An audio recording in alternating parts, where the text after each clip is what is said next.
Chapter 5, Assessment. Introduction. The afternoon before a flight lesson, Linda, a certificated flight instructor, sends an email to her student, Brian, and asks him to plan tomorrow's flight. She attaches a copy of the syllabus and task list to the email and emphasizes the need to work on both flight deck automation, multifunction display, MFD, global positioning system, GPS, and primary flight display, PFD, and pattern and landing skills. Brian puts together a short two-leg cross-country flight plan that allows for plenty of pattern entry and landing work while using the en route legs to explore the flight deck electronic displays. Brian also adds a stall series because he did not really understand the aerodynamics of power-off stalls during the last lesson. The next day, Brian briefs Linda on his plan and presents his completed paperwork for the flight. Linda notes the addition of stalls and approves the plan. Next, she and her student engage in a discussion of the areas of the flight that he still does not understand, and she quizzes him on proper procedures as well as possible situations and decisions they may encounter. Once in the air, Brian plans and executes the flight. Linda interjects comments and questions as the need arises. Linda alternates between demonstration, questioning, and suggesting an alternate course of action, always allowing Brian time to participate in the discussion. After landing, Brian and Linda sit down to assess the flight. Linda begins by asking Brian to discuss the flight from his perspective. As he talks, she listens for areas where her assessment of Brian's performance differs from his own perceptions. After Brian completes his self-assessment, Linda offers her view, and she and Brian discuss the areas of disagreement. By asking Brian to lead the initial post-flight assessment and discussing areas where her perceptions of his performance differ, Linda is both instilling the self-assessment habits Brian will need throughout his flying career and helping him to learn to make accurate perceptions. Assessment is an essential and continuous, ongoing component of the teaching and learning processes. No skill is more important to an instructor than the ability to continuously analyze, appraise, and judge a student's performance. The student looks to the instructor for guidance, suggestions for improvement, and encouragement. The instructor must gather the information needed to evaluate student progress throughout the course.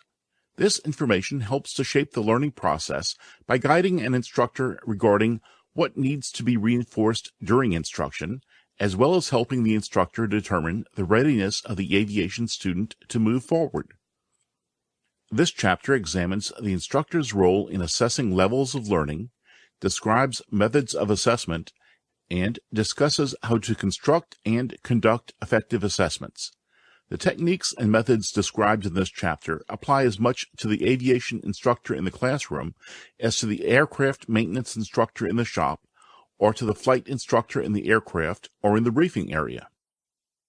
Since each student is different and each learning situation is unique, the outcome may not be what the instructor expected. Whatever the outcome, the instructor must be able to assess student performance and convey this information to the student. To do so, the instructor utilizes several different types of assessment. Assessment terminology. Most instructors and students are familiar with the term grading. A more useful term is assessment, which is the process of gathering measurable information to meet evaluation needs. The Latin root assess means to judge, to sit beside. This term conveys the idea that assessment involves both judgment by the instructor and collaboration with the student during the evaluation stage. This chapter presents and discusses two broad categories of assessment. The first is traditional assessment, which often involves the kind of written testing, e.g., multiple choice, matching, and grading that is most familiar to instructors and students. To achieve a passing score on a traditional assessment, the student usually has a set amount of time to recognize or reproduce memorized terms, formulas, or data. There is a single answer that is correct.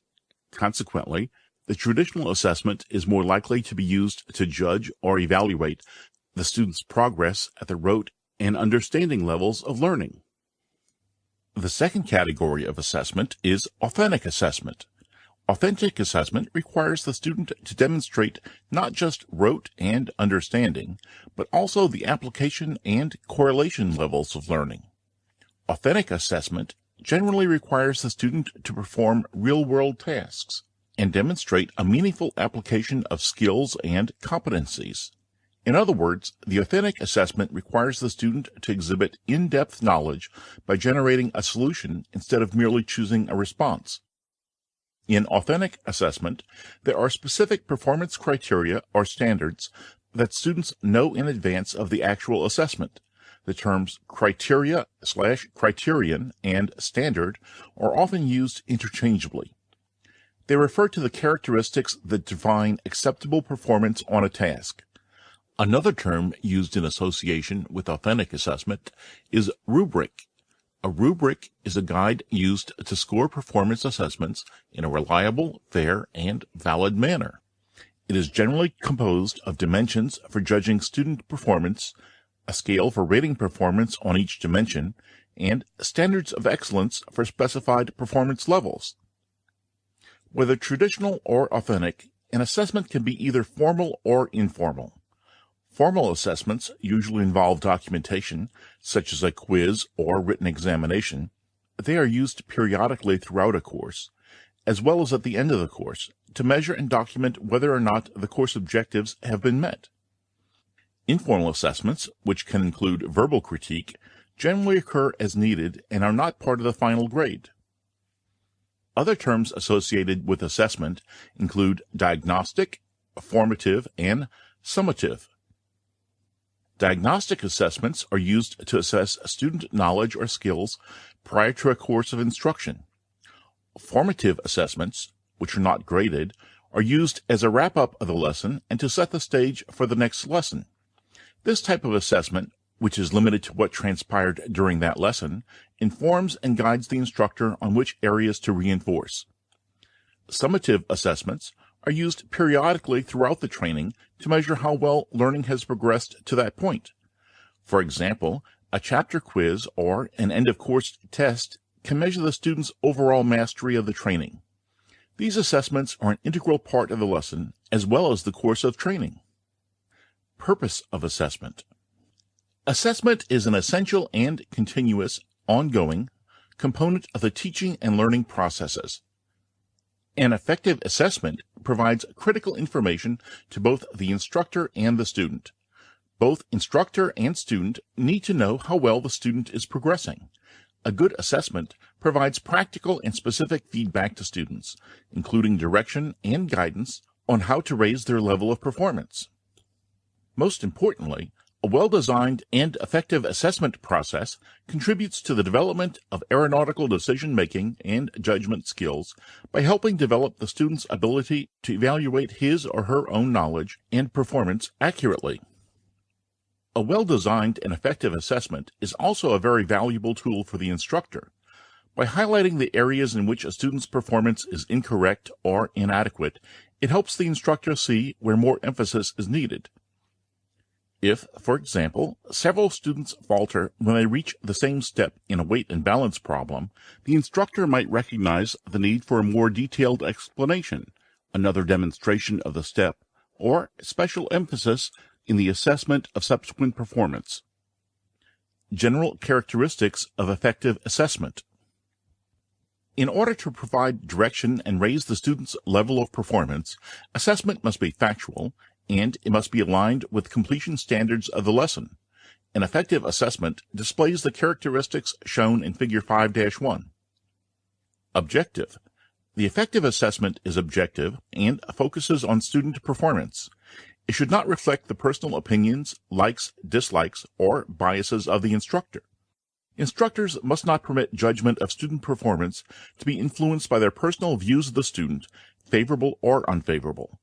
Sympathy or over-identification with a student to such a degree that it influences objectivity is known as halo error. A conflict of personalities can also distort an opinion. If assessment is to be objective, it must be honest. It must be based on the performance as it was, not as it could have been. Flexible. The instructor must evaluate the entire performance of a student in the context in which it is accomplished. Sometimes a good student turns in a poor performance, and a poor student turns in a good one. A friendly student may suddenly become hostile, or a hostile student may suddenly become friendly and cooperative.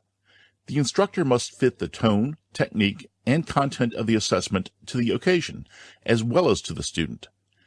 An assessment should be designed and executed so that the instructor can allow for variables. The ongoing challenge for the instructor is deciding what to say, what to omit, what to stress, and what to minimize at the proper moment. Acceptable. The student must accept the instructor in order to accept his or her assessment willingly. Students must have confidence in the instructor's qualifications, teaching ability, sincerity, competence, and authority. Usually, instructors have the opportunity to establish themselves with students before the formal assessment arises.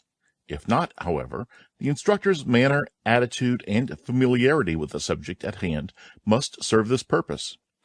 Assessments must be presented fairly, with authority, conviction, sincerity, and from a position of recognizable competence.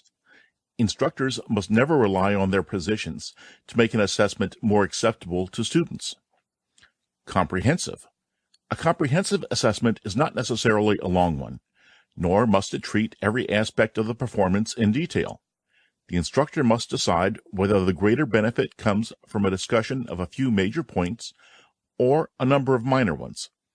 The instructor might assess what most needs improvement, or only what the student can reasonably be expected to improve. An effective assessment covers strengths as well as weaknesses. The instructor's task is to determine how to balance the two. Constructive. An assessment is pointless unless the student benefits from it. Praise for its own sake is of no value, but praise can be effective in reinforcing and capitalizing on things that are done well, in order to inspire the student to improve in areas of lesser accomplishment. When identifying a mistake or weakness, the instructor must give positive guidance for correction. Negative comments that do not point toward improvement or a higher level of performance should be omitted from an assessment altogether. Organized. An assessment must be organized. Almost any pattern is acceptable, as long as it is logical and makes sense to the student. An effective organizational pattern might be the sequence of the performance itself. Sometimes an assessment can profitably begin at the point at which a demonstration failed and work backward through the steps that led to the failure. A success can be analyzed in similar fashion. Alternatively, a glaring deficiency can serve as the core of an assessment. Breaking the whole into parts, or building the parts into a whole, is another possible organizational approach. Thoughtful. An effective assessment reflects the instructor's thoughtfulness towards the student's need for self-esteem, recognition, and approval. The instructor must not minimize the inherent dignity and importance of the individual. Ridicule, anger, or fun at the expense of the student never has a place in an assessment. While being straightforward and honest, the instructor should always respect the student's personal feelings. For example, the instructor should try to deliver criticism in private. Specific. The instructor's comments and recommendations should be specific. Students cannot act on recommendations unless they know specifically what the recommendations are. A statement such as, "Your second weld wasn't as good as your first," has little constructive value. Instead, the instructor should say why it was not as good and offer suggestions on how to improve the weld. If the instructor has a clear, well-founded, and supportable idea in mind, it should be expressed with firmness and authority, and in terms that cannot be misunderstood. At the conclusion of an assessment, students should have no doubt about what they did well and what they did poorly, and, most importantly, specifically how they can improve. Traditional assessment. As defined earlier, traditional assessment generally refers to written testing, such as multiple choice, matching, true-false, fill-in-the-blank, etc. Written assessments must typically be completed within a specific amount of time. There is a single correct response for each item. The assessment or test assumes that all students should learn the same thing and relies on rote memorization of facts. Responses are often machine-scored and offer little opportunity for a demonstration of the thought processes characteristic of critical thinking skills. One shortcoming is that traditional assessment approaches are generally instructor-centered, and that they measure performance against an empirical standard. In traditional assessment, fairly simple grading matrices, such as shown in Figure 5-2, are used. The problem with this type of assessment has always been that a satisfactory grade for the first lesson may be an unsatisfactory on lesson number 3. Still, tests of this nature do have a place in the assessment hierarchy. Multiple choice, supply type, and other such tests are useful in assessing the student's grasp of information, concepts, terms, processes, and rules, factual knowledge that forms the foundation needed for the student to advance to higher levels of learning. Characteristics of a good written assessment test. Whether or not an instructor designs his or her own tests or uses commercially available test banks, it is important to know the components of an effective test. Note, this section is intended to introduce basic concepts of written test design. Please see Appendix A for testing and test writing publications. A test is a set of questions, problems, or exercises intended to determine whether the student possesses a particular knowledge or skill. A test consists of just one test item, but it usually consists of a number of test items. A test item measures a single objective and calls for a single response. The test could be as simple as the correct answer to an essay question, or as complex as completing a knowledge or practical test. Regardless of the underlying purpose, effective tests share certain characteristics. Figure 5-3. Reliability is the degree to which test results are consistent with repeated measurements. If identical measurements are obtained every time a certain instrument is applied to a certain dimension, the instrument is considered reliable.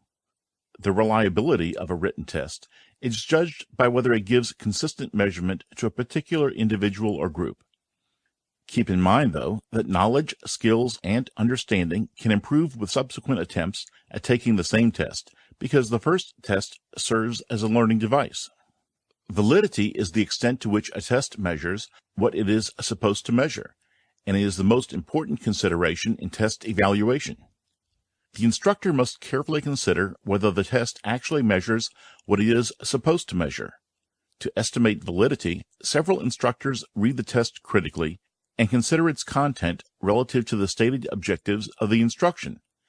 Items that do not pertain directly to the objectives of the course should be modified or eliminated. Usability refers to the functionality of tests. A usable written test is easy to give if it is printed in a type size large enough for students to read easily. The wording of both the directions for taking the test and of the test items needs to be clear and concise. Graphics, charts, and illustrations appropriate to the test items must be clearly drawn, and the test should be easily graded. Objectivity describes singleness of scoring of a test. Essay questions provide an example of this principle. It is nearly impossible to prevent an instructor's own knowledge and experience in the subject area, writing style, or grammar from affecting the grade awarded. Selection-type test items, such as true-false or multiple choice, are much easier to grade objectively. Comprehensiveness is the degree to which a test measures the overall objectives. Suppose, for example, an AMT wants to measure the compression of an aircraft engine. Measuring compression on a single cylinder would not provide an indication of the entire engine. Similarly, a written test must sample an appropriate cross-section of the objectives of instruction. The instructor has to make certain the evaluation includes a representative and comprehensive sampling of the objectives of the course. Discrimination is the degree to which a test distinguishes the differences between students. In classroom evaluation, a test must measure small differences in achievement in relation to the objectives of the course. A test constructed to identify the differences in the achievements of students has three features: a wide range of scores, all levels of difficulty, items that distinguish between students with differing levels of achievement of the course objectives. Please see the reference section for information on the advantages and disadvantages of multiple choice, supply style, and other written assessment instruments, as well as guidance on creating effective test items. Authentic assessment. Authentic assessment is a type of assessment in which the student is asked to perform real-world tasks and demonstrate a meaningful application of skills and competencies. Authentic assessment lies at the heart of training today's aviation student to use critical thinking skills. Rather than selecting from predetermined responses, students must generate responses from skills and concepts they have learned. By using open-ended questions and establishing performance criteria, authentic assessment focuses on the learning process, enhances the development of real-world skills, encourages higher-order thinking skills, HOTS, and teaches students to assess their own work and performance. Collaborative assessment. There are several aspects of effective authentic assessment. The first is the use of open-ended questions in what might be called a collaborative critique, which is a form of student-centered grading. As described in the scenario that introduced this chapter, the instructor begins by using a 4-step series of open-ended questions to guide the student through a complete self-assessment. Replay. Ask the student to verbally replay the flight or procedure. Listen for areas in which the instructor's perceptions differ from the student's perceptions, and discuss why they do not match. This approach gives the student a chance to validate his or her own perceptions, and it gives the instructor critical insight into his or her judgment abilities. Reconstruct. The reconstruction stage encourages the student to learn by identifying the key things that he or she would have, could have, or should have done differently during the flight or procedure. Reflect. Insights come from investing perceptions and experiences with meaning, requiring reflection on the events. For example, what was the most important thing you learned today? What part of the session was easiest for you? What part was hardest? Did anything make you uncomfortable? If so, when did it occur? How would you assess your performance and your decisions? Did you perform in accordance with the PTS? Redirect. The final step is to help the student relate lessons learned in this session to other experiences and consider how they might help in future sessions. Questions. How does this experience relate to previous lessons? What might be done to mitigate a similar risk in a future situation? What aspects of this experience might apply to future situations and how? What personal minimums should be established, and what additional proficiency flying and/or training might be useful? The purpose of the self-assessment is to stimulate growth in the student's thought processes and, in turn, behaviors. The self-assessment is followed by an in-depth discussion between the instructor and the student, which compares the instructor's assessment to the student's self-assessment. Through this discussion, the instructor and the student jointly determine the student's progress on a rubric. As explained earlier, a rubric is a guide for scoring performance assessments in a reliable, fair, and valid manner. It is generally composed of dimensions for judging student performance, a scale for rating performance on each dimension, and standards of excellence for specified performance levels. The collaborative assessment process in student-centered grading uses 2 broad rubrics, one that assesses the student's level of proficiency on skill-focused maneuvers or procedures, and one that assesses the student's level of proficiency on single-pilot resource management, SRM, which is the cognitive or decision-making aspect of flight training. The performance assessment dimensions for each type of rubric are as follows. Maneuver or procedure grades. Describe. At the completion of the scenario, the student is able to describe the physical characteristics and cognitive elements of the scenario activities, but needs assistance to execute the maneuver or procedure successfully. Explain. At the completion of the scenario, the student is able to describe the scenario activity and understand the underlying concepts, principles, and procedures that comprise the activity, but needs assistance to execute the maneuver or procedure successfully. Practice. At the completion of the scenario, the student is able to plan and execute the scenario. Coaching, instruction, and/or assistance will correct deviations and errors identified by the instructor. Perform. At the completion of the scenario, the student is able to perform the activity without instructor assistance. The student will identify and correct errors and deviations in an expeditious manner. At no time will the successful completion of the activity be in doubt. Perform is used to signify that the student is satisfactorily demonstrating proficiency in traditional piloting and systems operation skills. Not observed. Any event not accomplished or required. For example, a student can describe a landing and can tell the flight instructor about the physical characteristics and appearance of the landing. On a good day, with the wind straight down the runway, the student may be able to practice landings with some success while still functioning at the rote level of learning. However, on a gusty crosswind day, the student needs a deeper level of understanding to adapt to the different conditions. If a student can explain all the basic physics associated with lift, drag, and crosswind correction, he or she is more likely to practice successfully and eventually perform a landing under a wide variety of conditions. Single Pilot Resource Management, SRM, grades. Explain. The student can verbally identify, describe, and understands the risks inherent in the flight scenario, but needs to be prompted to identify risks and make decisions. Practice. The student is able to identify, understand, and apply SRM principles to the actual flight situation.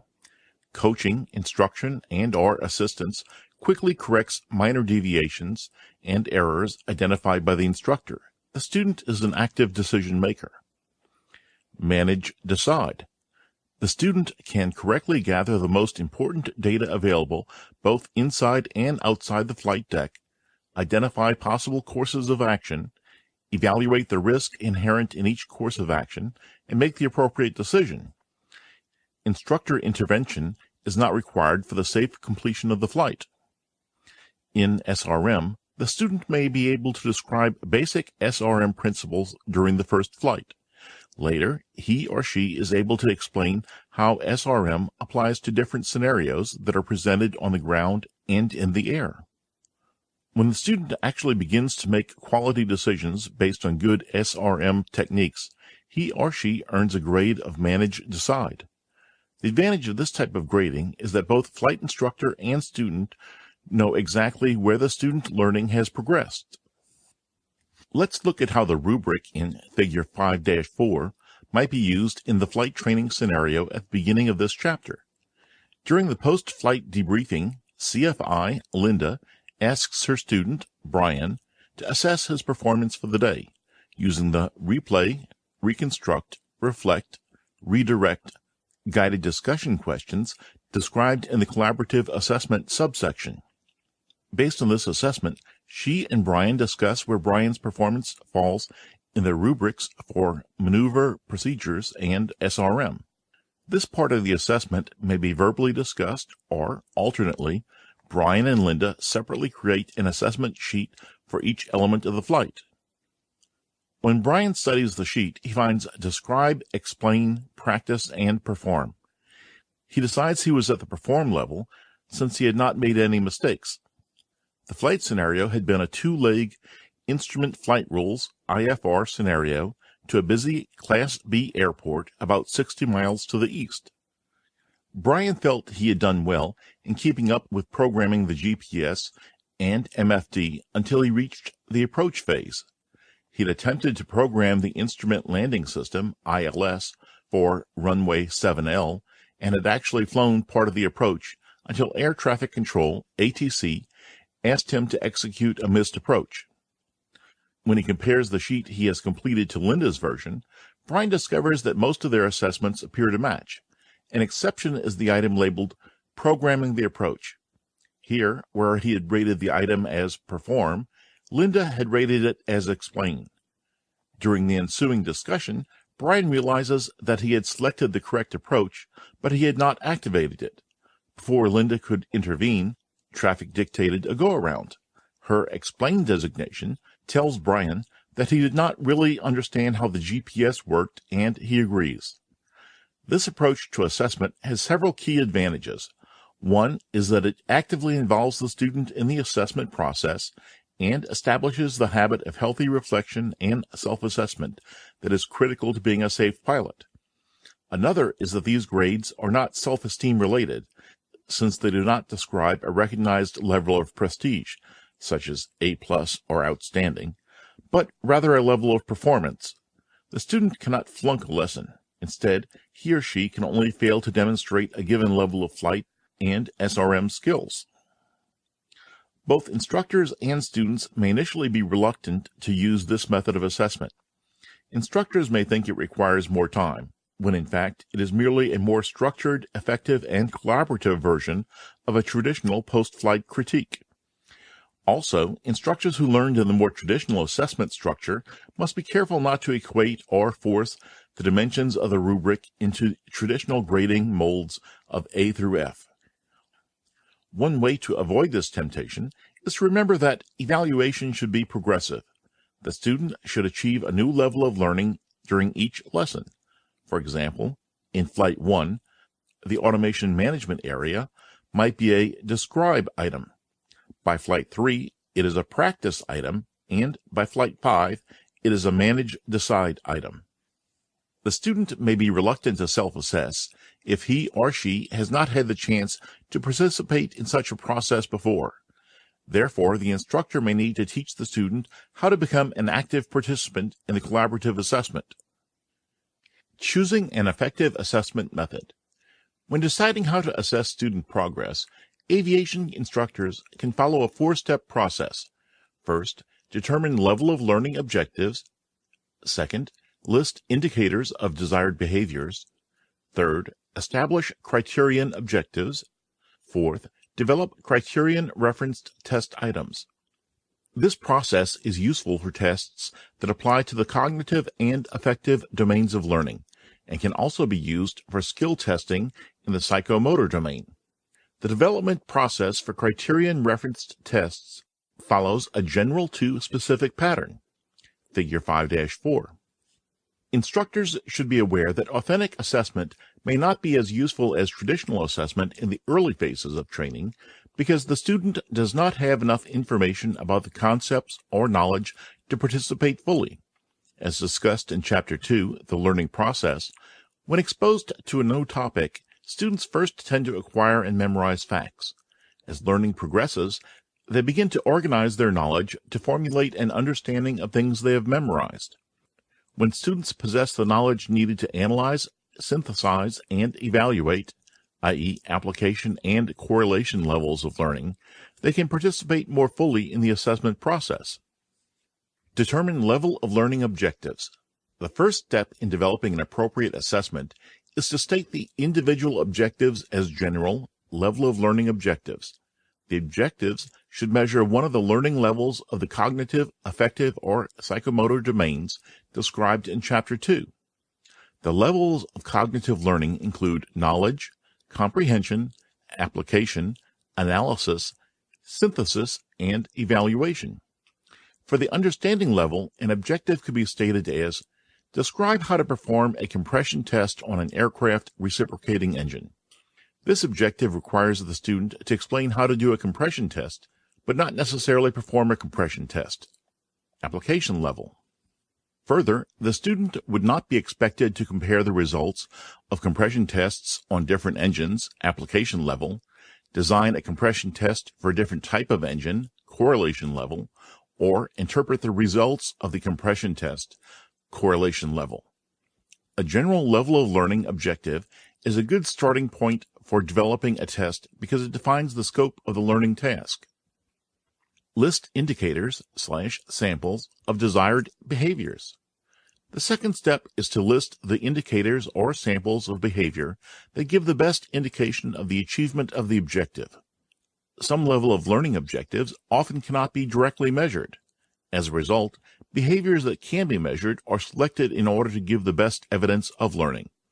For example, if the instructor is expecting the student to display the understanding level of learning on compression testing, some of the specific test question answers should describe appropriate tools and equipment, the proper equipment setup, appropriate safety procedures, and the steps used to obtain compression readings. The overall test must be comprehensive enough to give a true representation of the learning to be measured. It is not usually feasible to measure every aspect of a level of learning objective, but by carefully choosing samples of behavior, the instructor can obtain adequate evidence of learning. Establish criterion objectives. The next step in the test development process is to define criterion, performance-based objectives. In addition to the behavior expected, criterion objectives state the conditions under which the behavior is to be performed and the criteria that must be met. If the instructor developed performance-based objectives during the creation of lesson plans, criterion objectives have already been formulated. The criterion objectives provides the framework for developing the test items used to measure the level of learning objectives. In the compression test example, a criterion objective to measure the understanding level of learning might be stated as: the student will demonstrate understanding of compression test procedures for reciprocating aircraft engines by completing a quiz with a minimum passing score of 70%. Develop criterion-referenced assessment items. The last step is to develop criterion-referenced assessment items. The development of written test questions is covered in the reference section. While developing written test questions, the instructor should attempt to measure the behaviors described in the criterion objectives. The questions in the exam for the compression test example should cover all the areas necessary to give evidence of understanding the procedure. The results of the test, questions missed, identify areas that were not adequately covered. Performance-based objectives serve as a reference for the development of test items. If the test is the pre-solo knowledge test, the objectives are for the student to understand the regulations, the local area, the aircraft type, and the procedures to be used. The test should measure the student's knowledge in these specific areas. Individual instructors should develop their own tests to measure the progress of their students. If the test is to measure the readiness of a student to take a knowledge test, it should be based on the objectives of all the lessons the student has received. Aviation training also involves performance tests for maneuvers or procedures. The flight instructor does not administer the practical test for a pilot certificate, nor does the aviation maintenance instructor administer the oral and practical exam for certification as an aviation maintenance technician, AMT. However, aviation instructors do get involved with the same skill or performance testing that is measured in these tests. Performance testing is desirable for evaluating training that involves an operation, a procedure, or a process. The job of the instructor is to prepare the student to take these tests. Therefore, each element of the practical test should be evaluated prior to sending an applicant for the practical exam. Practical tests for maintenance technicians and pilots are criterion-referenced tests. The practical tests, defined in the Practical Test Standards, PTS, are criterion-referenced because the objective is for all successful applicants to meet the high standards of knowledge, skill, and safety required by the regulations. The purpose of the PTS is to delineate the standards by which FAA instructors, designated pilot examiners, DPEs, and designated maintenance examiners, DMEs, conduct tests for ratings and certificates.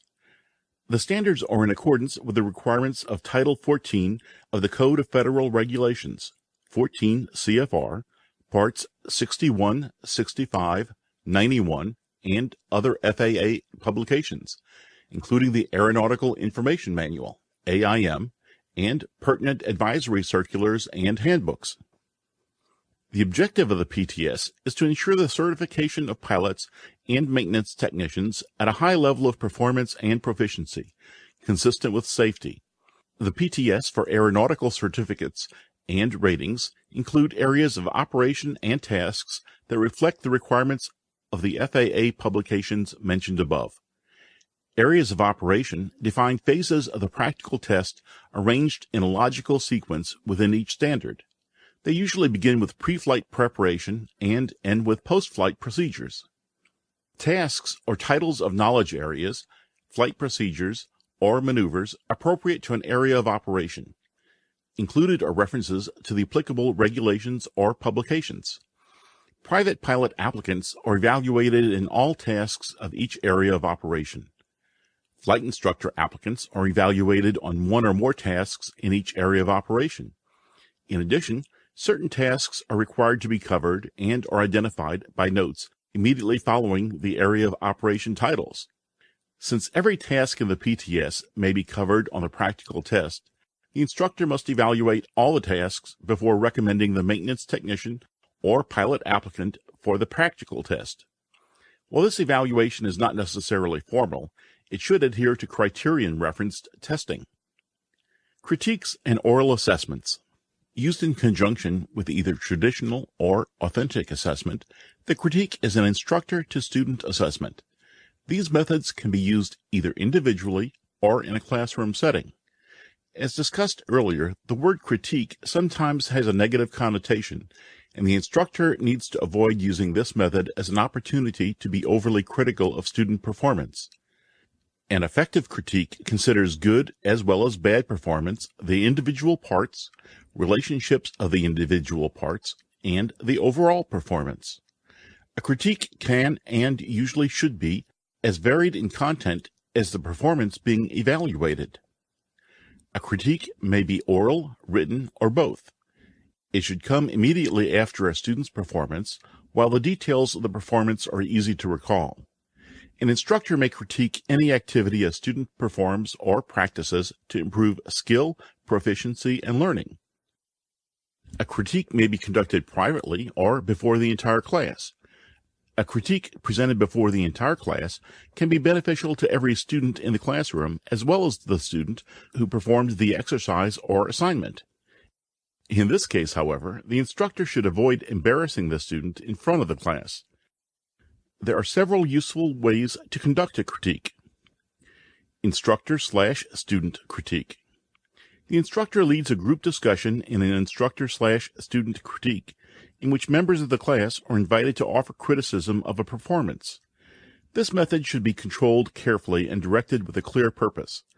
It should be organized and not allowed to degenerate into a random free-for-all. Student-led critique. The instructor asks a student to lead the assessment in a student-led critique. The instructor can specify the pattern of organization and the techniques, or can leave it to the discretion of the student leader. Because of the inexperience of the participants in the lesson area, student-led assessments may not be efficient, but they can generate student interest and learning and, on the whole, be effective. Small group critique. For the small group critique, the class is divided into small groups, each assigned a specific area to analyze. Each group must present its findings to the class. It is desirable for the instructor to furnish the criteria and guidelines. The combined reports from the groups can result in a comprehensive assessment. Individual student critique by another student. The instructor may require another student to present the entire assessment. A variation is for the instructor to ask a number of students questions about the manner and quality of performance. Discussion of the performance and of the assessment can often allow the group to accept more ownership of the ideas expressed. As with all assessments incorporating student participation, it is important that the instructor maintain firm control over the process. Self-critique. A student critiques personal performance in a self-critique. Like all other methods, a self-critique must be controlled and supervised by the instructor. Written critique. A written critique has three advantages. First, the instructor can devote more time and thought to it than an oral assessment in the classroom. Second, students can keep written assessments and refer to them whenever they wish. Third, when the instructor requires all students to write an assessment of a performance, the student performer has the permanent record of the suggestions, recommendations, and opinion of all the other students. The disadvantage of a written assessment is that other members of the class do not benefit. Whatever the type of critique, the instructor must resolve controversial issues and correct erroneous impressions. The instructor must make allowances for the student's relative inexperience. Normally, the instructor should reserve time at the end of the student assessment to cover those areas that might have been omitted, not emphasized sufficiently, or considered worth repeating. Oral assessment. The most common means of assessment is direct or indirect oral questioning of students by the instructor. Questions may be loosely classified as fact questions and HOTS questions. The answer to a fact question is based on memory or recall. This type of question usually concerns who, what, when, and where. HOTS questions involve why and how, and require the student to combine knowledge of facts with an ability to analyze situations, solve problems, and arrive at conclusions. Proper quizzing by the instructor can have a number of desirable results. Reveals the effectiveness of the instructor's training methods, checks student retention of what has been learned, reviews material already presented to the student, can be used to retain student interest and stimulate thinking, emphasizes the important points of training, identifies points that need more emphasis, checks student comprehension of what has been learned, promotes active student participation, which is important to effective learning. Characteristics of effective questions. The instructor should devise and write pertinent questions in advance. One method is to place them in the lesson plan. Prepared questions merely serve as a framework, and as the lesson progresses, should be supplemented by such impromptu questions as the instructor considers appropriate. Objective questions have only one correct answer, while the answer to an open-ended HOTS question can be expressed in a variety of possible solutions. To be effective, questions must apply to the subject of instruction, be brief and concise, but also clear and definite, be adapted to the ability, experience, and stage of training of the students, center on only one idea, limited to who, what, when, where, how, or why, not a combination. Present a challenge to the students. Types of questions to avoid. Effective quizzing does not ever include yes/no questions such as, do you understand? Do you have any questions? Instructors should also avoid the following types of questions. Puzzle.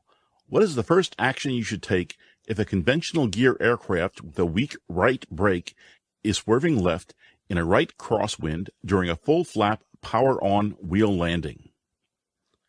Oversize. What do you do before beginning an engine overhaul? Toss-up. In an emergency, should you squawk 7700 or pick a landing spot? Bewilderment. In reading the altimeter, you know you set a sensitive altimeter for the nearest station pressure. If you take temperature into account, as when flying from a cold air mass through a warm front, what precaution should you take when in a mountainous area? Trick questions. These questions can cause the student to develop the feeling they are engaged in a battle of wits with the instructor, and the whole significance of the subject of the instruction involved is lost. An example of a trick question would be one in which the response options are 1, 2, 3, and 4, but they are placed in the following form: A, 4, B, 3, C, 2, D, 1. Irrelevant questions. Diversions that introduce only unrelated facts and thoughts and slow the student's progress. Questions unrelated to the test topic are not helpful in evaluating the student's knowledge of the subject at hand. An example of an irrelevant question would be to ask about tire inflation during a test on the timing of magnetos. Answering student questions. Tips for responding effectively to student questions, especially in a classroom setting. Be sure you clearly understand the question before attempting to answer. Display interest in the student's question and frame an answer that is as direct and accurate as possible. After responding, determine whether or not the student is satisfied with the answer. Sometimes it is unwise to introduce considerations more complicated or advanced than necessary to completely answer a student's question at the current point of training. In this case, the instructor should carefully explain to the student that the question was good and pertinent, but that a detailed answer would, at this time, unnecessarily complicate the learning tasks. The instructor should invite the student to reintroduce the question later at the appropriate point in training. Occasionally, a student asks a question that the instructor cannot answer. In such cases, the instructor should freely admit not knowing the answer, but should promise to get the answer or, if practical, offer to help the student look it up in available references. Chapter Summary. This chapter has offered the aviation instructor techniques and methods for assessing how, what, and how well a student is learning.